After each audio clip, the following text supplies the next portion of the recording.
Vamos lá, cheguei do Maracanã, por isso eu tô com a roupa ainda do Maracanã aqui ainda, mas gravando são 2h46 da manhã. Enfim, ainda fui tinha uma reunião ainda depois, umas novidades que em breve a gente vai contar por aqui também no Raiz Tricolor. Eu sou Gabriel Amaral, sou jornalista por formação, sou tricolor de coração. Deixe um like aqui embaixo, se inscreve aqui no canal.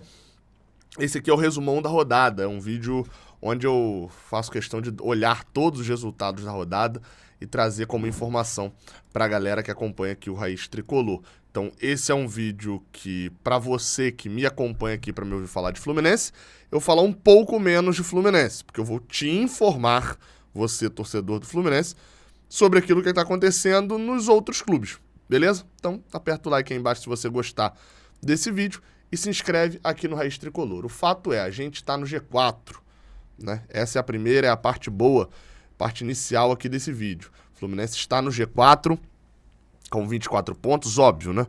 Empatado com Palmeiras, com Red Bull Bragantino, a 1 ponto do Fortaleza. São Paulo também já tem a gente na alça de mira. Então, obviamente que também não é, nossa, mas estamos no G4, a gente voltou a ganhar e dos últimos 5 jogos a gente só perdeu 1. Esse é um cenário positivo, tá? Estamos na próxima rodada, inclusive, dependendo contra quem joga o Grêmio na próxima rodada. O Grêmio joga fora com o Corinthians, aí, meu amigo. Mas, eita, o Grêmio não, mas o jogo do Grêmio vai ser adiado por causa do Corinthians na Sul-Americana. Então, ou seja, na próxima rodada, se a gente vencer o Flamengo, a gente é vice-líder. Cenário é esse. Vamos lá, tá? Eu acabei de perceber que eu não estou na tela aí, né? Não tô aparecendo na tela. Deixa eu me colocar na tela aí. Mas vamos embora pra gente poder falar dos jogos. A gente começa com Vasco e Cruzeiro. Cara, que coisa o Vasco, hein? Eu vi esse jogo na tarde de sábado. O Cruzeiro venceu o Vasco por 1-0. Um golaço de falta do Bruno Rodrigues, do Machado, mas com uma falha do goleiro. Assim, o clima no Vasco é inacreditável. O time é vice-lanterna, porque o América Mineiro tomou muitas goleadas. É bizarro, assim. O Cruzeiro, eu não vou nem falar do Cruzeiro, vou focar mais no Vasco aqui nesse daqui. Não conseguiu fazer um gol em São Januário até agora, no Campeonato Brasileiro. Assim, o Vasco tá tão mal, que eu tô começando a achar ruim, porque tá muito mal muito cedo. E aí talvez dê tempo de se recuperar.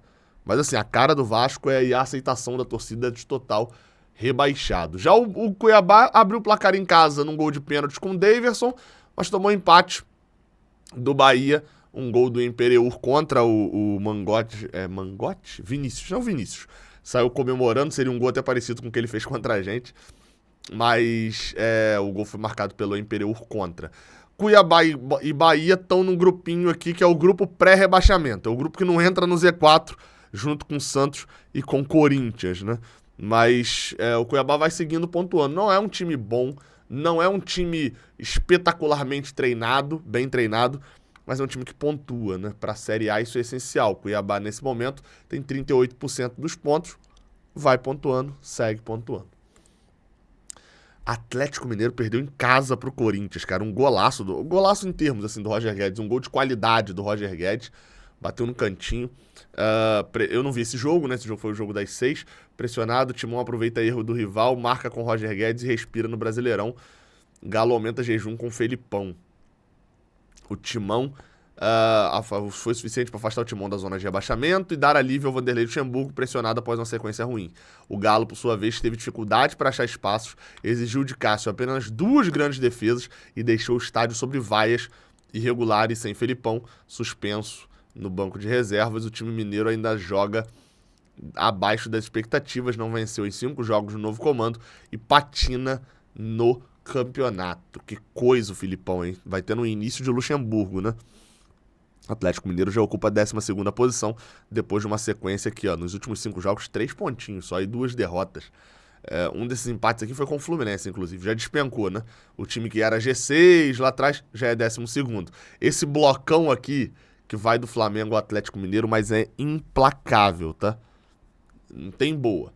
Perdeu, tropeçou 5 rodadas, você vai de segundo para 12º, rápido. Tropeçou 2 rodadas, você já saiu do G4. Falando em Z4, o Coritiba tomou 1-0 do América Mineiro, do Juninho, e simplesmente virou para 3-1. Coritiba bateu o América Mineiro de virada, Chegou a segunda vitória seguida, né? Já tinha ganhado na semana passada. O Coritiba ganhou de quem? Do Goiás, né? Se eu não me engano. Pegou uma sequência um pouco mais tranquila o Coritiba, exato. Ganhou do Goiás fora, agora ganhou em casa do América Mineiro. Pegou 2 times do Z4, foi a 10 pontos e tá uma vitória de sair da zona de rebaixamento. Não é uma vitória porque ele precisaria tirar 8 gols de saldo, mas enfim, né? 2 vitórias seguidas e é o nosso adversário depois do Flamengo. Uma curiosidade só, o pênalti, né? Os gols foram marcados por Aleph Manga Robson e Vitor Luiz. O pênalti do América Mineiro, não vou mostrar aqui o lance, né? Mas muita gente falou, pô, Gabriel, mas o pênalti que foi marcado pro América Mineiro, perdão, pro Coritiba, é um pênalti que no jogo do Fluminense mesmo você já falou que não era pra ser dado e tal. Deixa eu ver aqui se eu acho aqui o lance exato do pênalti. Aqui, ó. Que é um carrinho dado pelo jogador do América. Não tem aqui o lance do pênalti aqui no GE, que fácil não tem não. É um carrinho dado em que o jogador da equipe do América Mineiro dá o carrinho com a mão no chão. Ele dá ali aquele carrinho assim pra cortar o cruzamento com a mão no chão. E aí eu já falei algumas vezes, isso não é pênalti, exceto se o jogador, essa mão no chão do jogador ganhar muito espaço. E o Danilo Avelar, se eu não me engano, que é quem deu o carrinho do América Mineiro, ele dá o carrinho esticando o braço e ganhando muito espaço. Por isso o pênalti foi marcado. De qualquer forma, tá difícil, hein? América Mineiro, que eu falava há um tempo atrás, faz um tempo que eu não vejo o jogo do América, mas que no início do campeonato tinha mais bola do que ponto. Provavelmente tem mais bola do que ponto, porque não tem ponto quase nenhum. 9 pontos. O cenário do Z4, com esses 4 clubes aqui ao final do campeonato, vai se tornando real, né? Tirando o fato do Coritiba ter vencido as últimas 2. Mas assim, acho que não foge desses 4 aqui, eu chutaria que 3 caem. Entre Goiás, Coritiba, Vasco e América Mineiro. Falando em Goiás, deixa eu pular ali o Flamengo e Palmeiras, para fechar esse Z4. O Goiás tomou 3-1 do Santos, 2 do Marco Leonardo, foi buscar um empate de 3-3 e no último minuto um pênalti polêmico, que o Steve Mendonça bateu e fez.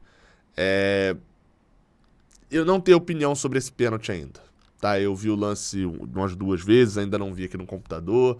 Aos 44, ó, o Peixe tentou pressionar, pintou uma oportunidade em pênalti de Lucas Halter em Joaquim, confirmada após revisão do árbitro no VAR. Na cobrança, Mendonça bateu forte, confirmou a vitória no sufoco do Santos. Guilherme Marques, o melhor do Goiás, foi expulso por falta em Steve Mendonça. 2 do Marco Leonardo, 2 dele. Para o Goiás descontaram João Magno e 2 do Guilherme Marques. O Goiás perde para o Santos. O Santos sofreu para ganhar o Goiás em casa. Tava com uma vitória consolidada na mão. Jogou ela fora, né? E conseguiu recuperar. E sai importante ali, sendo o líder desse grupelho que não quer entrar no Z4, né? Que é do Santos ao Bahia. Voltando para ontem, Palmeiras e Flamengo jogaram na faixa ali do sábado à noite às 9, né? Assisti esse jogo, Palmeiras bem superior ao Flamengo no primeiro tempo, Flamengo bem superior ao Palmeiras no segundo tempo. Acho que é isso. Esse empate até atrapalha o Palmeiras, né? Você olha a sequência de 5 jogos do Palmeiras aqui, são 2, tem uma vitória lá atrás, mas são 2 derrotas e 2 empates. São 2 pontos em 4 jogos seguidos. E isso já fez o Palmeiras despencar para 5º lugar. Enquanto o Flamengo se posiciona como segundo, mas assim, 2 pontinhos à frente também. Quem mais sorriu com essa vitória do Flamengo, com esse empate aqui, né? Esse gol de empate do Flamengo marcado pelo Arrascaeta, e é importante a gente olhar até a questão do banco aqui, que esse tá um negócio. O Flamengo trouxe do banco Bruno Henrique, Everton Ribeiro, Matheus França e Arrascaeta. O Flamengo ainda tinha no banco.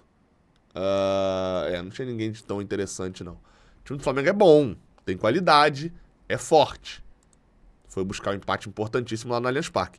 E aí quem mais sorriu, obviamente, foi o Botafogo, que fez 2-0 no Grêmio, fora de casa. Meu Deus, o Botafogo vai ser campeão brasileiro, cara. Vocês já pararam pra pensar nisso, assim, a Vera? E o pior, tá? O pior dos mundos é o seguinte. O Botafogo vai ser campeão brasileiro. Não, Gabriel, não vai não. Ué, quem que vai salvar? O Flamengo? Rapaz. Complicado. O Botafogo venceu, até pelo que eu vi, tá escrito aqui até.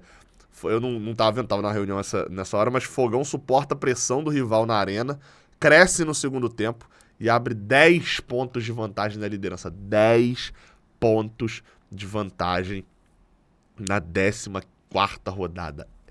Meu Deus do céu, é muito ponto.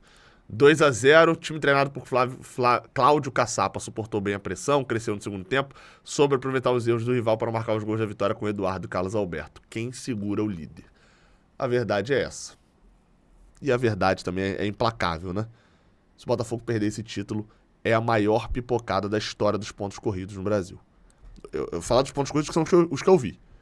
Sei de outra, 2002 eu sei que a galera perdeu, né, o São Paulo perdeu pro Santos, São Paulo passou em primeiro, o Santos passou em oitavo, São Paulo perdeu, se eu não tô enganado.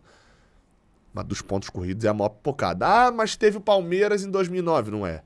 Ah, mas e o São Paulo do... Não é. Ah, mas e o Botafogo 2007? Não é.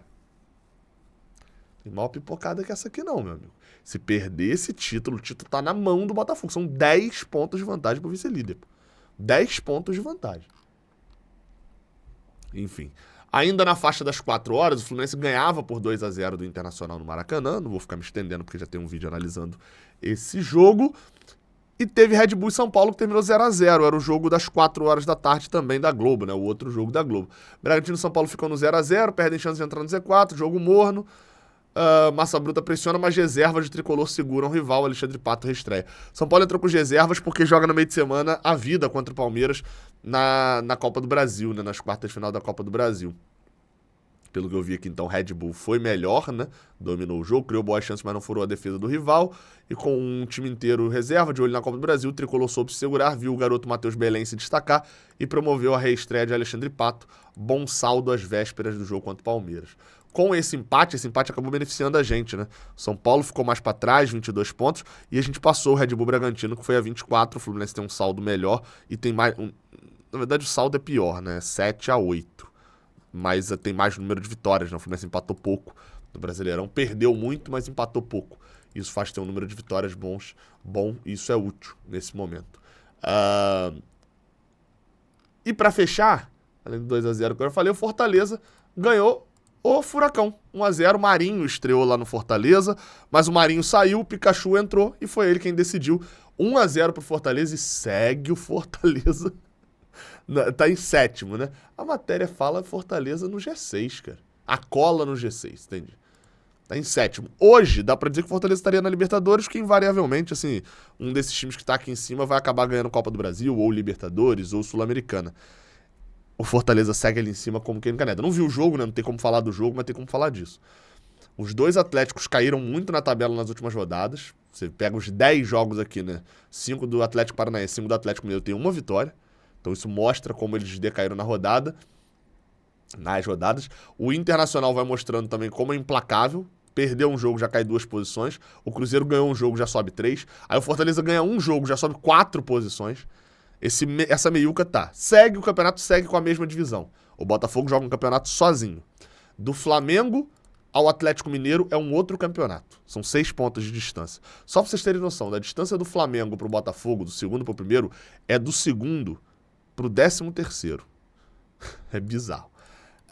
Mas o grupo é o seguinte, é o Botafogo num grupo sozinho, Flamengo, Grêmio, Fluminense, Palmeiras, Bragantino, Fortaleza, São Paulo, Cruzeiro, Internacional, Atlético Paranaense, Atlético Mineiro em outro grupo, e aí vem o grupo da pré-Z4, que é Santos, Cuiabá, Corinthians e Bahia, e o grupo do Z4, que é Goiás, Coritiba, Vasco e América Mineiro, ficando cada vez mais evidente de que desses 4 aqui, de fato, 3 vão cair. Olhando para a próxima rodada, a gente vê os seguintes jogos.